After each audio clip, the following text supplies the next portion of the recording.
Et bonjour à tous, j'espère que vous allez bien. Je me retrouve pour ce dernier épisode de la saison 2 de Cœur de Lumière. Un petit épisode, rien que toi et moi, pour qu'on puisse faire un peu le bilan de cette année ensemble. Je vais te partager évidemment un petit peu ce que j'ai appris cette année, ce qui a marché, ce qui a moins bien marché évidemment. Et puis on fera le point aussi, je te partagerai mes intentions pour 2025. Voilà, tout plein de choses en tout cas. Voilà, donc c'est parti. Vous écoutez un épisode du podcast qui explore le deuil et la mort sous toutes les coutures.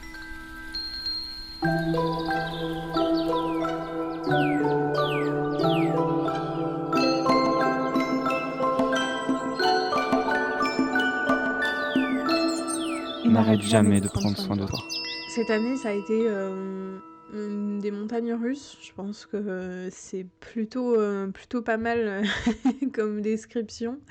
Parce que je pense déjà que le podcast il a beaucoup évolué en une année, rien que sur cette année-là, mais même depuis le début. Hein. Du coup, on approche des 50 épisodes enregistrés et publiés. Donc c'est quand même pas mal. Voilà, je pense que je peux être fière de moi rien que par rapport à ça. Je pense qu'aussi, pour ceux qui me suivent depuis longtemps, l'évolution du podcast, elle est quand même assez flagrante. Les premiers épisodes que j'ai pu faire toute seule, ils étaient très écrits, très montés. J'étais pas aussi à l'aise que maintenant au micro. Ce qui est normal, hein, ça fait partie du jeu, ça fait partie de l'aventure du podcast, mais je suis contente et je suis fière d'en être arrivée là. Voilà, tout simplement. D'ailleurs, tu vois, par exemple, là, cet épisode de podcast, je le fais un peu en freestyle. Parce que, alors tu le vois très certainement à l'image, et très certainement encore plus avec le son, mais on va en parler un petit peu plus en détail après. Mais j'ai une sorte de nouveau setup. Voilà, je suis face cam. je suis face cam, j'ai mon retour cam qui est de ce côté-là, j'ai un nouveau micro, j'ai aussi mon retour son. Alors tu le vois pas parce que j'ai pas reçu encore mon casque de studio, donc c'est un petit peu plus naturel pour cet épisode-là. Mais voilà, il y a vraiment de l'amélioration aussi au niveau du matériel, et ça c'est grâce à la campagne Kiss Kiss Bank Bank, mais on en parlera un petit peu plus tard. Je voulais revenir un petit peu sur, avant tout, un petit peu sur les épisodes et sur l'année en fait qu'on vient de passer. Il y a 2 épisodes quand même qui ressortent, qui ont été beaucoup écoutés, beaucoup repartagés. C'est l'épisode avec Christophe, le médium. Alors j'avais fait sur Instagram une petite rétrospective, mais c'est toujours le cas, hein. Ils sont pour l'instant indétrônés et indétrônables, ces 2 épisodes-là, donc celui avec Christophe le médium, où en fait pendant 1 heure on explore cette fameuse question de est-ce que c'est vraiment pertinent, est-ce que c'est vraiment intéressant d'aller voir un médium quand on est en deuil? Est-ce que c'est vraiment une bonne idée? Voilà. Je vous laisserai évidemment écouter l'épisode pour répondre à la question. Et puis il y en a un autre qui vous a aussi beaucoup parlé et beaucoup marqué, c'est celui de Julie, la photographe. Donc Julie, c'est celle qui a réalisé la plupart des photos que je vous partage sur Instagram. Je dis la plupart parce que pas toutes, hein, il y a beaucoup de selfies et je pense que la différence elle se voit entre les photos de Julie et les selfies que je vous montre. Voilà.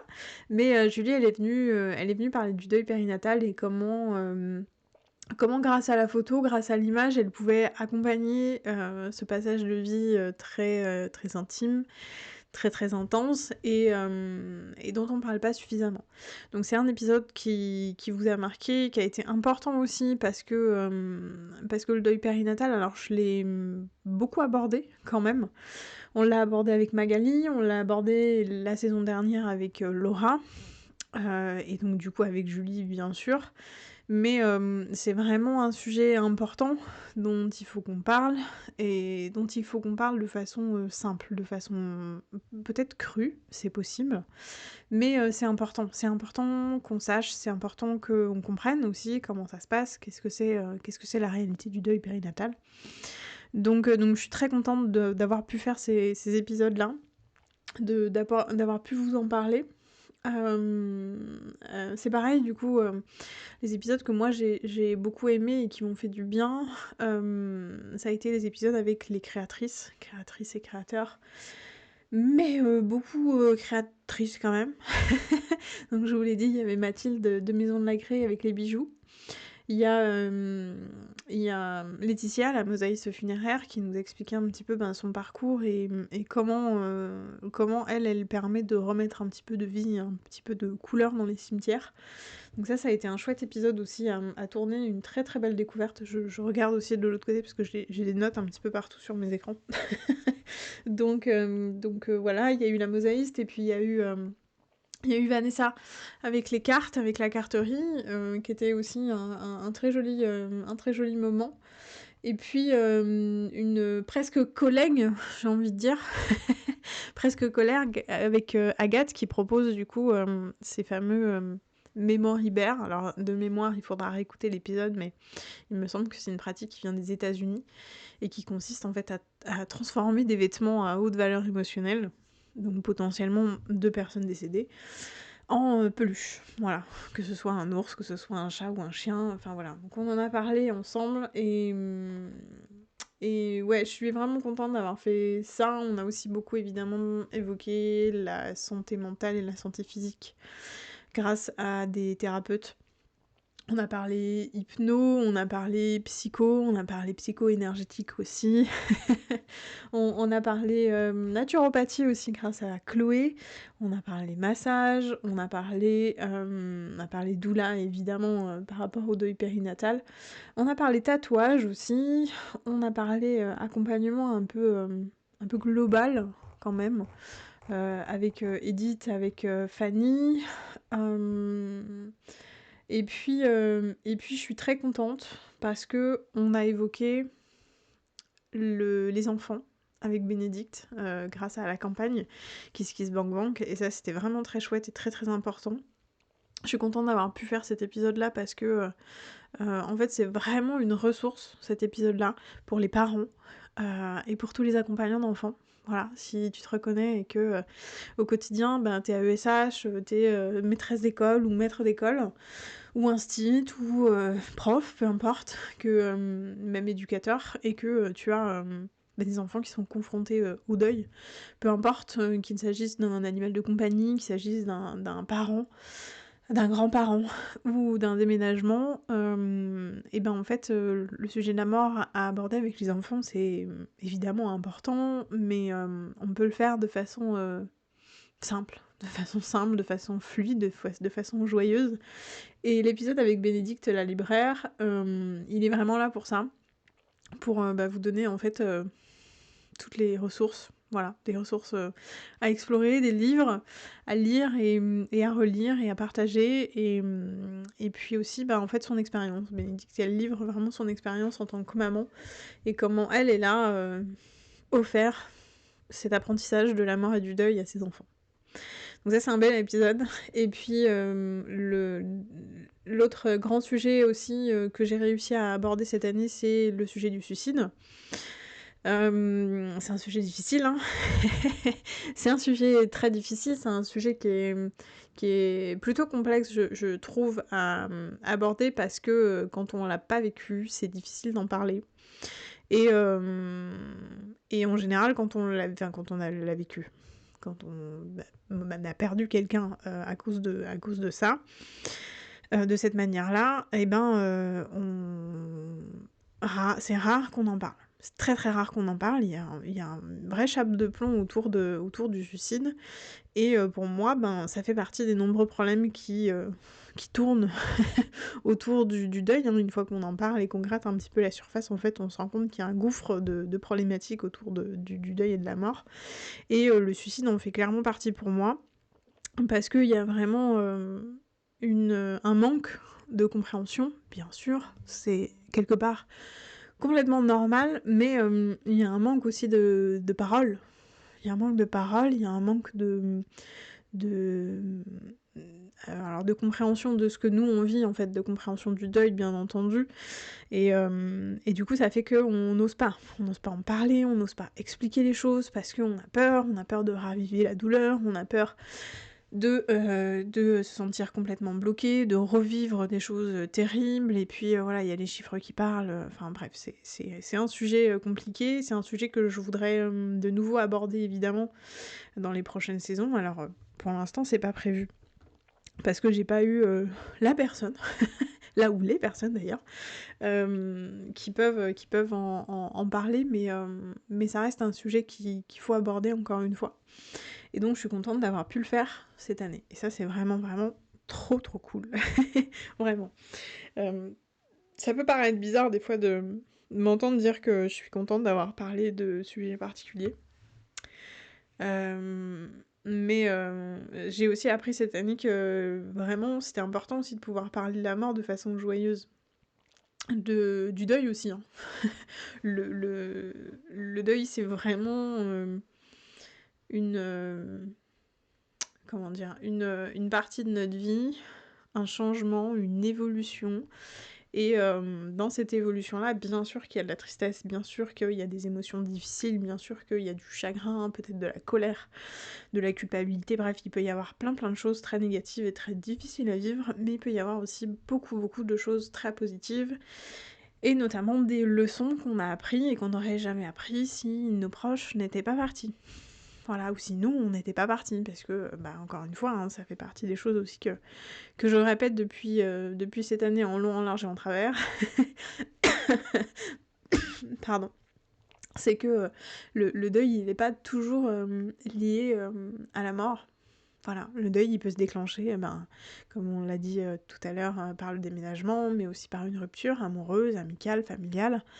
Il peut survenir aussi à un moment de changement professionnel, qu'il soit choisi ou subi.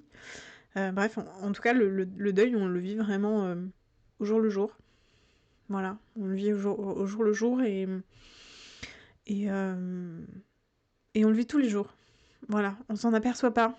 On comprend pas l'impact énorme que le deuil a sur notre corps, sur notre mental, et donc forcément sur notre santé globale, hein.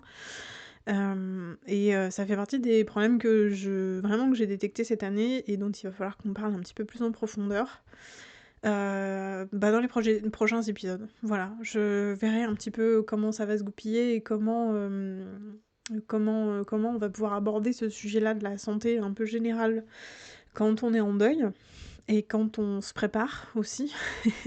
Quand on se prépare, j'ai rencontré dernièrement une personne qui m'a parlé aussi du deuil blanc, qui est un deuil dont j'ai pas encore beaucoup parlé ici, mais ça ne saurait tarder du coup. Donc voilà, donc ça c'est des choses un petit peu que j'ai appris cette année.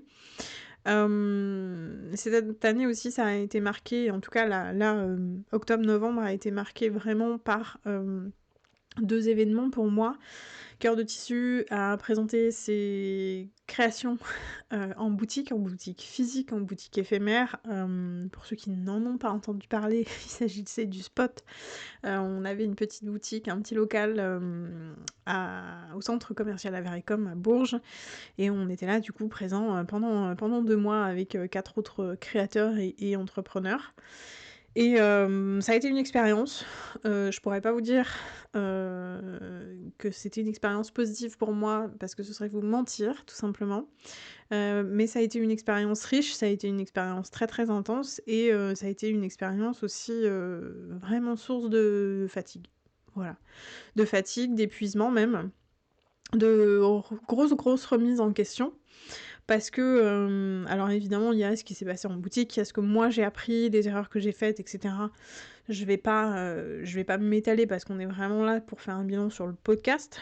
Et puis, du coup, parallèlement à cette boutique, comme j'avais l'opportunité d'être visible à ce moment-là, j'en ai profité pour lancer une campagne de financement participatif.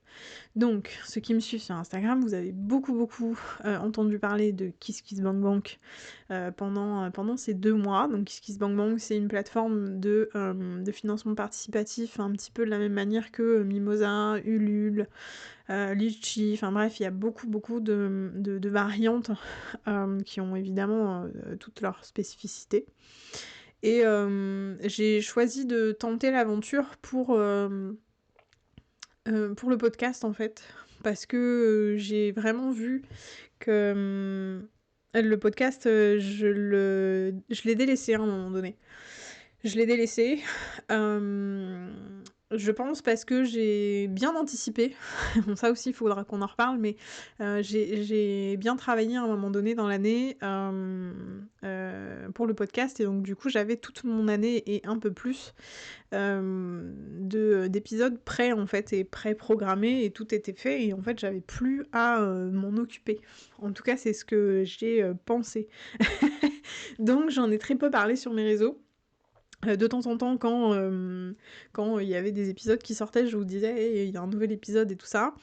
Mais ça n'allait pas plus loin. Je sais qu'en début d'année, je vous publiais en format Reels des extraits du podcast.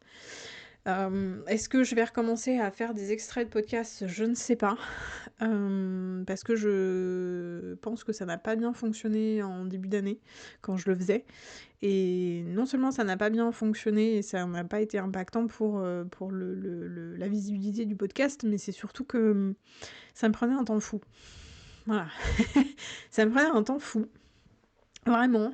De tout remonter, de tout réécouter, de choisir les extraits, de les monter, de choisir les images, parce qu'au début de l'année, les podcasts ne sont pas filmés, je les ai filmés au fur et à mesure, quand je me suis mise sur Zoom et sur Discord.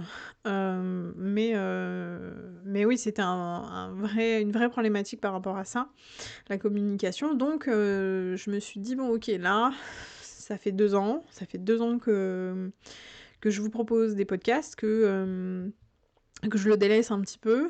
Je sens que... en tout cas, c'est ce que vraiment j'ai senti. Je me suis dit, on va essayer. On va essayer de faire autrement, on va essayer de se professionnaliser, on va essayer de faire mieux, en fait.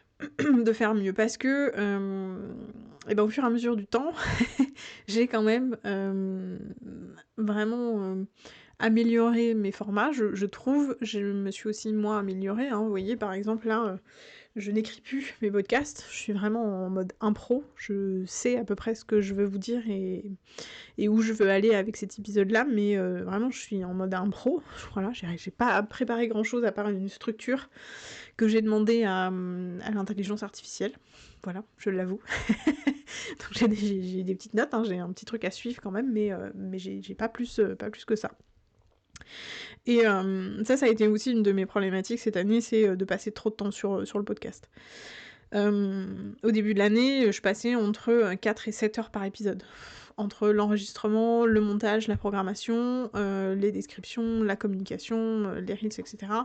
Et ça, pour moi, c'était pas possible. Parce que y a Cœur de Tissu derrière, et c'est Cœur de Tissu qu'il faut que je priorise. Donc, il fallait que les épisodes soient efficaces. C'est pour ça que maintenant, la plupart des épisodes ne sont pas montés.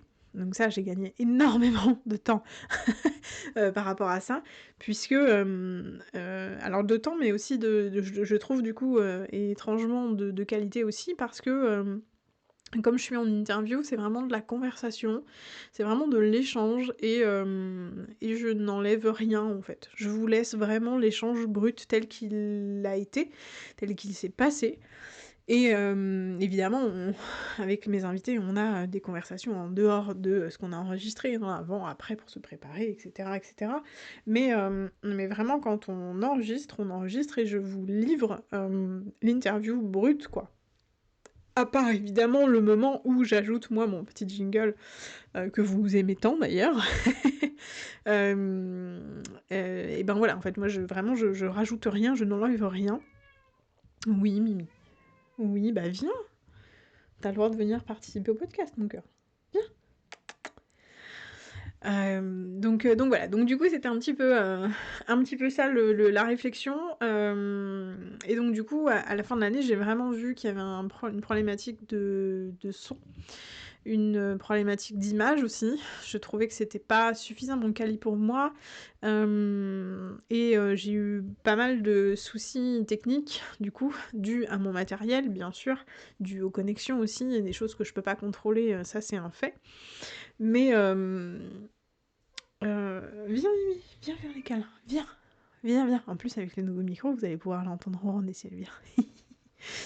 Euh, donc voilà, donc du coup l'idée c'était vraiment de dire bon ok, en fait je vous mets à contribution parce que c'est aussi un format, c'est une émission que je fais de façon complètement gratuite, non rémunérée. C'est-à-dire que ben voilà, là je passe du temps à vous parler, à me préparer, à essayer des nouvelles installations, du nouveau matériel, etc. etc. Ça c'est du temps que je passe pas à vendre en fait, à vendre mon accompagnement avec cœur de tissu, à vendre mes créations, etc. Et, alors c'est pas que c'est un problème, mais bah, comme je vous l'ai dit, j'y passais beaucoup de temps, j'ai essayé d'ajuster plein de choses, et en fait j'ai envie que ça fonctionne. Ah, Mounette, par contre si tu te mets devant la caméra, ça va pas m'aider, hein, Mimi. Donc voilà, donc du coup l'idée c'était vraiment de monter en gamme avec cette campagne. Cette campagne ça a été aussi les montagnes russes, hein, voilà. J'ai appris plein de choses grâce à ça, grâce à cette aventure. J'ai vu que je communiquais pas bien. Alors je le savais plus ou moins hein, avant, mais je savais pas comment vous parler du podcast en fait. Ça c'était ma grande question, de ouais ok je fais un podcast, je peux mettre des extraits, mais ça me prend trop de temps et trop d'énergie. Et bah souvent les gens percutaient pas que j'avais un podcast. Mounette. Donc voilà, donc ça a été une vraie prise de conscience aussi, et puis du coup j'ai appris en me questionnant et en étant accompagnée, parce que j'étais accompagnée aussi par KissKissBankBank pour cette campagne. Et donc voilà, du coup ça en est là, et ça a été dur parce que vous avez pas tous compris pourquoi je faisais cette campagne. Beaucoup de gens ont découvert le podcast aussi avec cette campagne-là. Donc voilà, donc il s'est vraiment passé beaucoup de choses. On était sur en plus un objectif à l'origine de 3 000 € à récolter pour pouvoir vraiment à la fois me faire un setup à proprement parler. Donc le setup c'est l'installation avec caméra, avec l'ordi, avec le micro, avec tout ça. Et le décor, parce que ça comptait aussi. Et puis vraiment quand j'ai vu que l'engouement n'était pas présent, j'ai demandé à réduire du coup mon objectif que j'ai baissé à 1 000 €, et donc le résultat ça a été 1 142 € de mémoire. Sachant qu'évidemment sur ces 1 142 €, on a 6% qui sont partis pour KissKiss, donc en frais de campagne. Et puis ce qu'on n'imagine pas aussi, et je trouve que c'est important de vous le préciser, c'est que cet argent-là, je suis imposable dessus, je dois le déclarer en tant que chiffre d'affaires. Voilà. Donc, j'ai pas touché 1 142 €, même si on les a récoltés. Voilà, je n'ai pas touché cet argent-là dans son entièreté. Voilà, que les choses soient bien claires par rapport à ça déjà. Et puis, ce qui s'est passé aussi grâce à cette campagne, c'est que y a une personne de mon entourage qui a processé, et plutôt que de contribuer à la campagne, a contribué de façon inattendue et vraiment très très impactante, puisque elle a donné son micro. Voilà, je vous le montre parce que quand même il est sympa.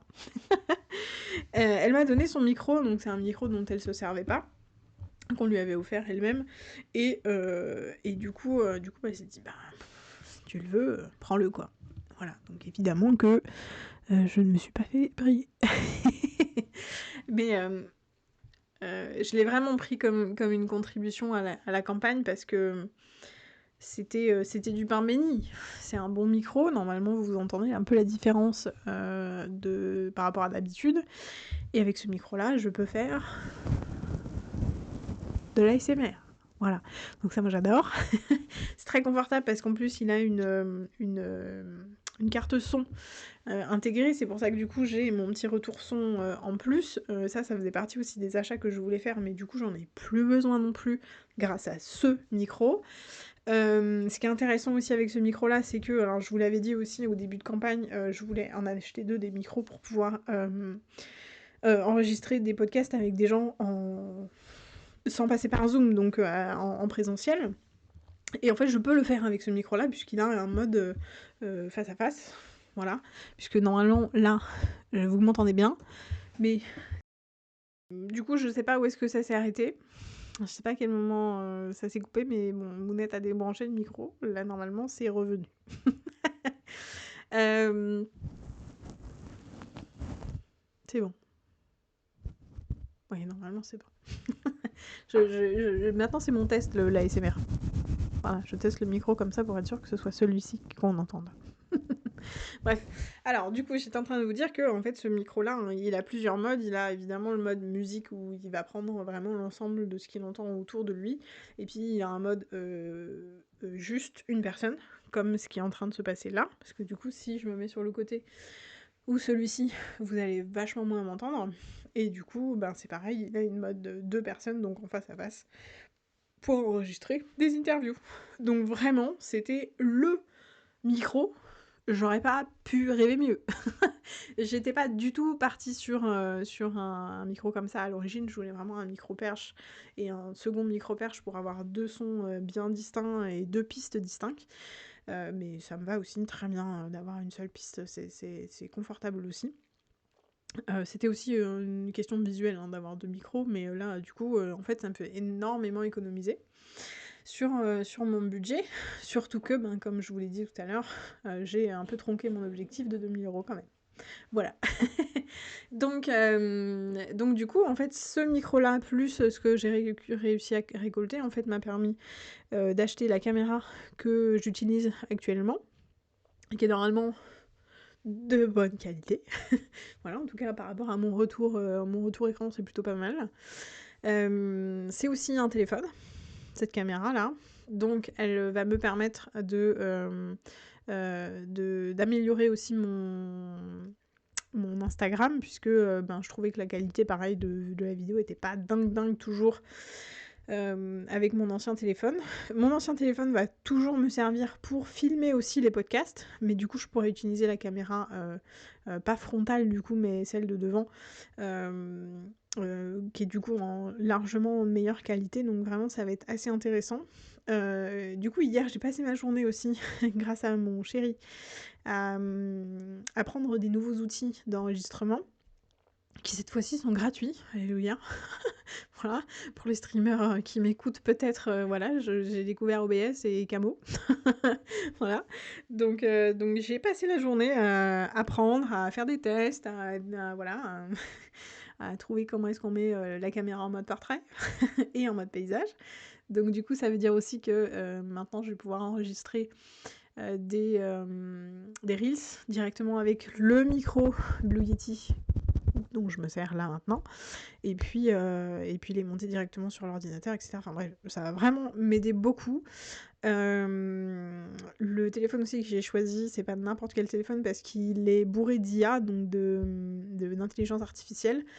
Ça, c'est aussi un outil que j'ai beaucoup appris cette année, c'est l'intelligence artificielle. Alors je m'en sers pas énormément pour le podcast, parce que vraiment le podcast, je tiens à ce qui reste spontané. Voilà, c'est vraiment du partage, c'est des questions qui me viennent sur le moment, c'est de l'échange avec les gens, c'est de l'humain. Et c'est presque mon journal d'apprentissage aussi, hein. On en avait discuté avec une art thérapeute qui sera là du coup pour la saison prochaine. J'ai vraiment la sensation en fait de vous livrer mon apprentissage avec Cœur de Lumière et évidemment du coup les connaissances et les ressources d'autres professionnels. Donc voilà. Donc je digresse, je digresse pas mal, mais je pense qu'on a quand même pas mal fait le tour de cette année. On a eu des beaux épisodes, on a eu des beaux apprentissages, des apprentissages très importants, très intéressants. Et donc du coup l'intelligence artificielle que je disais qui était à la fois dans mon téléphone mais que j'ai vraiment appris à me servir cette année va me servir principalement pour la communication. Pour vraiment apprendre à mieux communiquer à la fois sur Cœur de Tissu et sur le podcast pour que en fait cette communauté elle grandisse, que les auditeurs soient de plus en plus nombreux. Alors évidemment ça passe aussi par vous, hein, ça passe par vous qui m'écoutez là actuellement, c'est partager. Voilà, partager les épisodes. Je vous ai dit plusieurs fois cette année que partager les épisodes que vous écoutez, c'est un message d'amour en fait aux personnes aussi à qui vous les partagez. parce que c'est un message qui dit je pense à toi. Je pense à toi, peut-être que ça pourrait te faire du bien, et peut-être que d'entendre ces mots-là, ça te rassurera ou ça te mettra du baume au cœur. Et vraiment, je vous invite finalement vraiment à le faire, en fait, tout simplement. À le faire pour les autres. Voilà, pour les gens.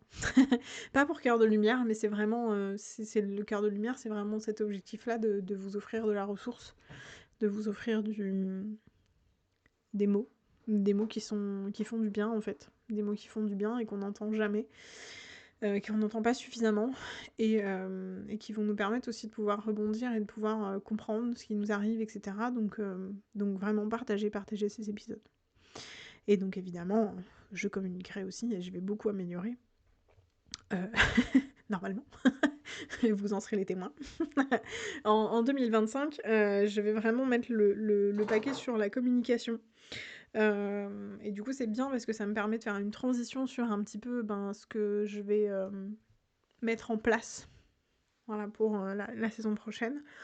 Donc déjà, il y a pas mal d'épisodes avec l'ancien micro, hélas. Voilà, dans les anciennes configurations qui sont déjà préenregistrées. Et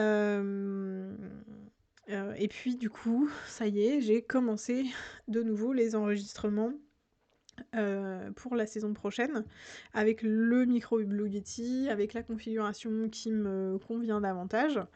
Et je sais déjà que on va avoir de très très très beaux épisodes l'année prochaine aussi.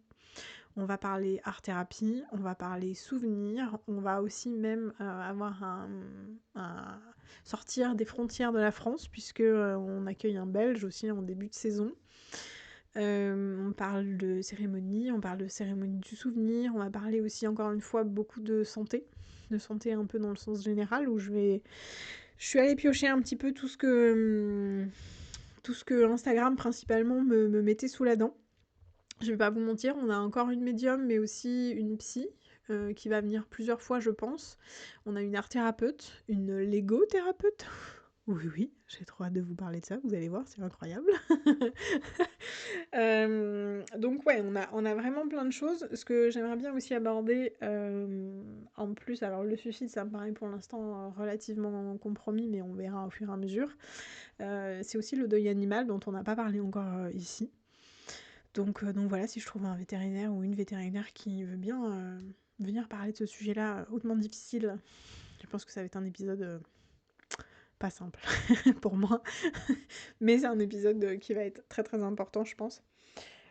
Donc voilà, donc ça c'est un petit peu ce qui est prévu pour l'instant sur l'épisode. Alors la stratégie, c'est encore une fois de faire comme l'année dernière, d'enregistrer un peu tout d'un coup, donc entre décembre et janvier, de programmer. Et puis du coup après, de normalement avoir suffisamment de temps pour vous parler des épisodes et pour vous donner envie d'aller les écouter. Voilà, donc on va voir un petit peu, on va tester ce fonctionnement-là cette année. Qu'est-ce que j'ai prévu d'autre pour cette année? Alors il n'y aura pas de campagne, voilà. Cette année non, c'est pas prévu, normalement, si tout se passe bien. Ah oui, c'était ça aussi que je voulais peut-être remettre un petit peu au devant de la scène sur Cœur de Lumière. J'hésite encore à le faire. J'hésite encore à faire, mais je pense que ça, c'est quelque chose qui va dépendre beaucoup de vous, en fait. Parce que je sais que vous aimez beaucoup découvrir des nouvelles personnes. Je sais que vous aimez les personnes que je vous propose en interview. Qui me permettent en plus du coup d'aborder avec une part d'expertise certains sujets, comme on en a évoqué tout à l'heure. Mais j'aimerais bien réessayer des épisodes en solo, comme ce que je suis en train de faire là tout de suite. Grâce à l'expérience que j'ai acquise en fait au fur et à mesure, je pense que ça pourrait être très intéressant. Et ça pourrait me permettre de remettre un petit peu sur la table le premier objectif de Cœur de Lumière, qui était de vous raconter mon histoire. Ça m'arrive assez souvent en rendez-vous de préparation de podcast avec mes invités qu'ils me posent la question de moi, mon parcours, de ce que j'ai vécu, etc. Pourquoi est-ce que j'en suis là et tout ça. Ce que généralement je pose comme question aux interviewés. Mais ce format-là d'interview m'empêche quand même beaucoup de parler de mon parcours, de vous livrer un petit peu ce que moi j'ai vécu, ce que j'ai compris, ce par quoi je suis passée, et puis en fait mon apprentissage personnel à moi, en fait, voilà.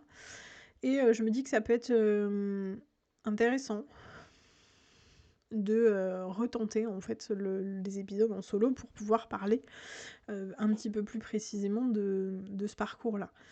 J'en ai un petit peu parlé, en fait j'ai essayé au début les épisodes en solo que j'ai fait vraiment au tout début, l'épisode pilote et peut-être les 5 ou 6 premiers épisodes d'Atelier Time à l'époque, puisqu'on a changé de nom aussi cette année, c'est quand même pas rien. Et ben en fait j'essayais de parler de mon histoire, de ce que moi j'avais vécu, pour vous apporter de la ressource, pour vous dire en fait c'est ok, ce que vous êtes en train de vivre, ça fait partie du jeu, ça fait partie du deuil, et ça va bien se passer en fait, même si c'est dur, ça va aller. Je voulais évoquer aussi beaucoup l'héritage. L'héritage, parce que l'héritage c'est une question, alors pour le coup très technique, pour le coup très technique, très légal, et qui peut en plus être un point de conflit. Ça aussi, les conflits, on en a pas mal parlé cette année. Un point de conflit entre les familles et un point de déchirement aussi. Donc ça, ça a été beaucoup, ça a beaucoup marqué mon histoire. Et c'est vraiment un sujet dont j'ai envie de parler. D'ailleurs, pour ça, normalement, j'aurai un épisode à vous proposer avec une ancienne notaire qui va pouvoir parler un petit peu de ça plus en détail, parler de l'impact, de comment ça marche, de ce qu'on a le droit de faire, de ce qu'on n'a pas le droit de faire, des rôles et des devoirs d'un notaire aussi, c'est assez important.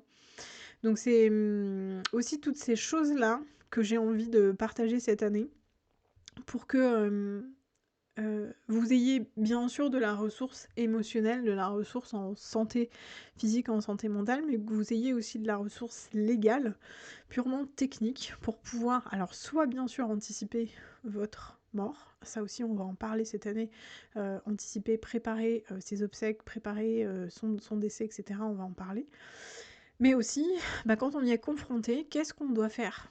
Voilà, qu'est-ce qu'on doit faire ? Quel papier on doit remplir ? Quel papier on doit envoyer ? À quoi est-ce qu'il faut faire attention ? Si, en fait, il y a plein de petites choses qui, si on le sait pas, en fait, on pense pas aux assurances, par exemple. On pense pas toujours aux assurances, et si on fait pas les démarches auprès des assurances, en fait, on n'a pas et on ne sait pas. Voilà. Donc ça, ça fait partie des problèmes, ça fait partie des choses que, encore une fois, qui ont fait partie de mon parcours, et que je voudrais en fait vous livrer un petit peu plus. Donc est-ce que je le fais en podcast ? Voilà, peut-être en solo, peut-être pas, hein, ça dépendra aussi des rencontres et du réseau que je vais pouvoir créer avec Cœur de Lumière. Ou alors est-ce que je vous le livre d'une autre manière, alors peut-être sur Instagram, mais peut-être aussi, pourquoi pas, sous forme de e-book. Voilà, parce que la campagne KissKissBankBank et des défis professionnels de cette année m'ont amené avec d'autres partenaires à créer des e-books, dont notamment vous avez profité pendant la campagne KissKiss. Donc ça c'est un format aussi que j'aime bien, parce que une fois qu'il est fait, en fait il est multipliable à l'infini, donc c'est quand même très très pratique. C'est quand même très cool. Et un peu de la même manière que le podcast, hein, on va pas se mentir, sauf que du coup c'est plus factuel. Donc je me dis que peut-être vraiment les infos et les petits guides en fait de survie d'un héritage, voilà, ça pourrait être quelque chose d'écrit que vous pourriez feuilleter quand vous en avez besoin ou que vous avez des questions. Je me questionne aussi d'ailleurs beaucoup sur Cœur de Tissu pour l'année prochaine. Alors par rapport à ce que je viens de vous partager, hein, cœur de tissu pour l'année prochaine, et ben, je vais évidemment mettre l'accent sur l'accompagnement, parce que beaucoup d'entre vous m'ont dit qu'ils n'avaient pas compris que je faisais de l'accompagnement. Euh, donc de l'accompagnement dans la matière, donc j'accompagne le deuil et ou les passages de vie dans la matière. Donc je vous propose en fait de transformer ou de créer autour d'un objet textile ou d'un bijou par exemple, ou d'une photographie, quelque chose qui va faire sens et quelque chose qui va vous accompagner dans cette transformation, dans cette évolution, etc. Donc ça c'est... faut vraiment que je fasse le focus là-dessus. Encore une fois, je vais beaucoup apprendre au niveau de la communication parce que ça va vraiment être mon focus cette année. Donc ça, c'est une chose.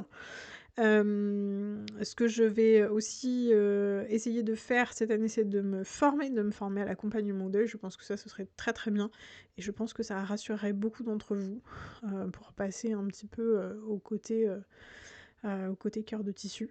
Voilà, ceux qui sont habitués à cœur de lumière, il est là pour soutenir et pour rendre visible cœur de tissu et vice-versa. Donc voilà, donc ça fait partie des choses que je veux développer. Et aussi, il y a eu une très très grosse prise de conscience cette année par rapport à ce que je fais. Alors c'est quelque chose dont j'avais plus ou moins conscience, hein. Le fait que vous, les auditeurs, vous avez peur. Alors, si t'écoutes ce podcast et que t'es encore là au bout de 41 minutes, je pense que t'as dépassé cette peur et que voilà, t'es passé vraiment à un autre niveau. Mais je sais vraiment que le kidam, entre guillemets, le passant, je l'ai beaucoup vécu à la boutique. Je le vis encore pas mal sur les réseaux sociaux. Quand je prononce le mot deuil, en fait, j'ai deux réactions. J'ai soit le blocage complet, la personne part, la personne dit « Ah, bah, c'est bizarre », ou ce genre de choses. Enfin, vraiment, on a vraiment un stop, quoi. La personne met un stop, un gros stop à ce que je propose. Soit c'est de l'intérêt, bien sûr, de l'intérêt, un grand intérêt, mais c'est beaucoup plus rare. Et ça fait pas forcément passer à l'action tout de suite. Voilà, c'est-à-dire que je plante vraiment une graine dans l'esprit des gens, en disant, ben voilà ce que je fais, je propose de cultiver les souvenirs, de vous offrir en fait une création qui va vous accompagner, etc., etc. Je plante une graine, les gens savent que j'existe, mais ne vont pas passer à l'achat tout de suite puisqu'il y a besoin d'un temps de réflexion. Voilà. Il y a besoin d'un temps de réflexion, et puis sur une niche comme la mienne, c'est-à-dire sur le deuil et sur la mort, il y a tout à faire. Il y a tout à faire dans le sens où il faut que je crée la communauté. Voilà, comme tu le vois avec Cœur de Tissu, j'ai quand même relativement des difficultés à faire, à fédérer en fait autour de ce sujet-là. La communauté augmente, hein. Elle augmente grâce à vous, elle augmente grâce au partage, grâce à Instagram, etc. Mais je pense que j'ai encore beaucoup de choses à faire, beaucoup de propositions, de choses à tester aussi, pour justement faire grandir tout ça. Voilà, pour vraiment... voilà, pour que ça bouge, quoi, pour que ça bouge vraiment plus, passer au plan supérieur aussi. Hein, ça fait partie un peu des objectifs aussi. Mais je sens aussi que cette problématique-là de cette niche un peu sous-développée du deuil et du souvenir, elle va me poser problème cette année parce que pour l'instant, je gagne pas ma vie avec Cœur de Tissu. Et que j'arrive en fin de droit de Pôle emploi, donc à un moment donné, je vais plus avoir de revenus du tout pour faire ce que je fais. Donc il va falloir que je sois créative. Il va falloir que je sois créative, il va falloir que je réfléchisse à un moyen de gagner ma vie tout en continuant en fait à faire vivre ce projet-là. Alors ça va être un vrai défi. Il y a des chances pour que je reprenne un job, voilà, un emploi, un contrat. Même si c'est en temps partiel ou en temps plein, même si c'est en durée limitée. Voilà, il y a de grandes chances que je me remette à travailler, donc que le risque c'est que je sois un petit peu moins disponible. ou alors que j'ouvre un autre projet à côté qui a peut-être plus de chances de me faire vivre en attendant que Cœur de Tissu se développe. Voilà, ça c'est vraiment la problématique du moment. Là, on est le 3 décembre, je vous partage un petit peu l'état des lieux à l'heure d'aujourd'hui, et c'est un petit peu le mini-bilan de Cœur de Tissu pour vous. Voilà où j'en suis. Je ne gagne pas ma vie et il faut que je gagne ma vie à un moment donné. Voilà, donc ça va être aussi des stratégies à mettre en place pour moi, beaucoup de réflexions. Qu'est-ce que je priorise aussi, voilà, comment je priorise des choses, etc. C'est aussi pour ça que j'ai fait le choix de refaire beaucoup d'enregistrements de podcasts et de les programmer pour l'année, pour ne pas avoir à penser à ça encore une fois. Une fois que c'est programmé, ça se publie à l'heure où ça doit se publier. C'est pareil, je pense que 25 épisodes par an, c'est pas mal. Tous les 15 jours. Je sais que la première saison, certains d'entre vous en voulaient plus. Mais entre le travail à fournir et le temps de montage, etc. Et finalement aussi les résultats, et ben pour l'instant c'est pas si intéressant que ça.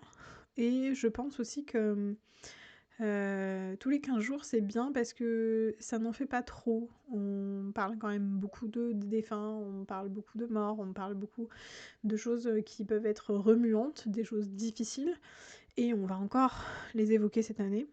Donc je pense que tous les 15 jours c'est bien. C'est un bon rythme, autant pour vous que pour moi, j'ai l'impression. Alors si vous n'êtes pas d'accord, dites-le moi dans les commentaires. Mais voilà, on va rester sur cette idée-là, 25 épisodes dans l'année, minimum, parce que cette année, du coup, avec la campagne et les épisodes bonus, vous en avez eu plus. Et ouais, tous les 15 jours, c'est bien, ça me va bien, ça nous va bien, je pense aussi. Donc on va rester là-dessus. Et puis, encore une fois, vraiment, je peux pas mieux vous demander que de partager ces épisodes-là qui sont importants. On a vraiment une mission, en fait. Aujourd'hui, avec Cœur de Lumière, on a vraiment une mission, tous ensemble. C'est de faire parler de la mort, c'est de parler de la mort ensemble, tous ensemble, que ce soit en partageant les épisodes, mais aussi en étant sur Instagram, en interagissant en fait avec les posts que je vous propose, mais aussi avec d'autres comptes qui sont très très importants, donc en likant, en commentant, en partageant évidemment. Vous pouvez aussi, et je vous invite vraiment à vous offrir ces temps d'échange, ces temps de réflexion avec des gens que vous ne connaissez pas, en toute sécurité, grâce au cercle de parole que moi je peux proposer, mais aussi aux apéros de la mort ou au café mortel que Happy and Life peut proposer, et aussi d'autres associations ou d'autres accompagnants au deuil. Vraiment, si vous en entendez parler pas loin de chez vous, foncez, sincèrement. Allez-y, même si vous savez pas à quoi vous attendre, allez-y. C'est aussi une façon de militer, presque, parce que notre santé mentale, notre santé physique, on peut plus faire de compromis aujourd'hui là-dessus. Et parler du deuil et parler de la mort, et ben c'est une façon de s'en occuper. Voilà. Et aussi, c'est pour ça que la phrase de fin du podcast n'a toujours pas changé. Et c'est le moment de vous la repartager, puisque j'ai à peu près fait le tour de cette année et de l'année prochaine. Je vous ai demandé de partager, je vous ai demandé aussi de me rejoindre sur Instagram si c'est pas déjà fait, donc Instagram coeur.2.tissu. Je vais remettre aussi le site à jour, donc vraiment j'ai beaucoup de travail. J'ai encore beaucoup de travail. Voilà, je vais remettre le site à jour, je vais être présente, je vais refaire ma communication, je compte sur vous aussi pour être là, pour être présent, pour soutenir le projet, parce que c'est vraiment grâce à vous que ça existe et que ça peut exister et que ça peut grandir. Donc voilà, soyez là, soyez présents, vraiment. J'espère être là aussi encore longtemps pour vous. J'espère continuer aussi à vous aider, parce que je vois à quel point c'est important ce que je fais. Cœur de Lumière aide de plus en plus d'endeuillés, Cœur de Lumière est présent et permet de mettre des mots.